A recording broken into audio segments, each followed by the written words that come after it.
एक घना जंगल था जहाँ एक गांव के लोग रात के समय जाने से डरते थे।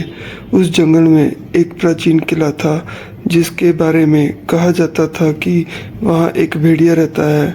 वह भेड़िया सामान्य भेड़ियों से बहुत बड़ा और भयानक था, जिसकी लाल आंखें अंधेरे में चमकती थी।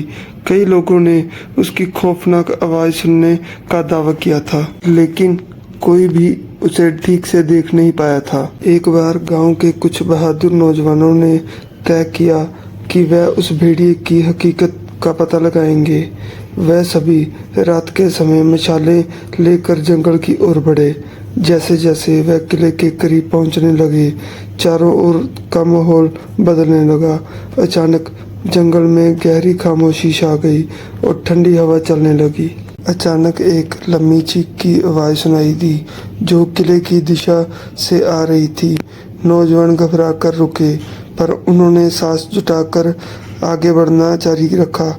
जैसे ही वह किले के पास पहुंचे, उनकी मशालें खुद ब खुद बुझ गई और चारों ओर घना अंधेरा फैल गया। तभी उन्हें किले की छत पर एक आकृति दिखाई दी। वह एक विशाल भेड़िया था जो इंसानी रूप लेता दिखाई दिया। उसकी आंखें लाल और उन पर टिकी हुई थी और फिर उसने भयानक दहाड़ मारी। नौजवान डर के कांपने लगे और भागने लगे, लेकिन भेड़िया उनमें से एक के पास पहुंच गया और उसे घसीटकर किले में ले गया। अगले दिन गांव के लोगों ने उस नौजवान की तलाश की, लेकिन उसकी केवल एक खून से लथपथ टोपी मिली। उसके बाद से कोई भी उस किले के पास नहीं गया। कहते हैं कि वह भेड़िया वास्तव में उस किले का शापित राजा था, जो हर पूर्णिमा की रात भेड़िया बन जाता था और इंसानों का शिकार करता था। अचानक एक लंबी चीख की आवाज़ सुनाई दी जो किले की दिशा से आ रही थी।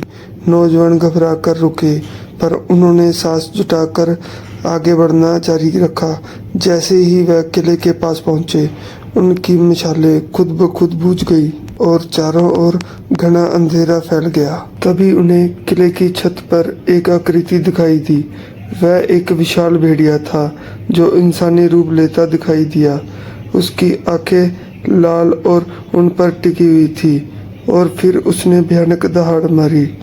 नौजवान डर के कांपने लगे और भागने लगे, लेकिन भेड़िया उनमें से एक के पास पहुंच गया और उसे घसीटकर किले में ले गया।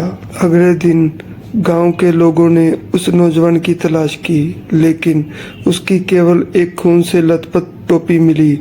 उसके बाद से कोई भी उस किले के पास नहीं गया। कहते हैं कि वह भेड़िया वास्तव में उस किले का शापित राजा था, जो हर पूर्णिमा की रात भेड़िया बन जाता था और इंसानों का शिकार करता था।